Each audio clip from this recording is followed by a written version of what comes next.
Номын цэгийн сайтаар ахуйн хийм боллон түрээслэх, худалдан авах, цэнэглэх гэрээ байгуулах заавар. Та номын цэгийн сайтад нэвтэрч, дээд хэсэгт байрлах цэснээс газ цэсийг сонгоно. Үүний дараа өөрийн бүртгэлээр нэвтэрнэ.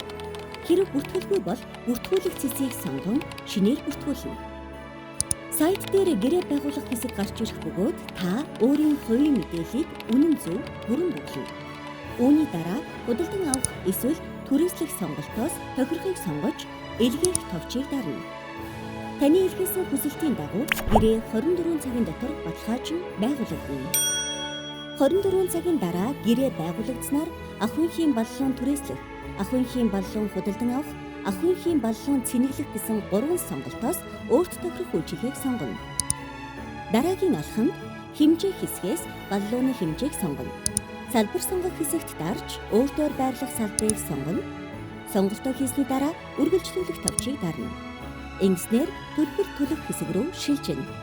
Төлбөрийн хэсэгт өөрийн ашиглах төлбөрийн хэрэгслийг сонгож, төлбөр төлөх товчийг дарж гүйлгээг хийнэ. Төлбөр амжилттай хийгдсэний дараа төлбөр шалгах товчийг дарна. Хэрэв төлбөр баталгаажсан бол таны бүртгэлтэй утасны дугаарт 4 оронтой баталгаажуулах код ирнэ. Уг 4 оронтой кодыг ахуйн хийм борлуулалтын цэгийн дэлгэцээр оруулснаар хаалга автоматар нээгдэж таны худалдан авалт амжилттай дуусна.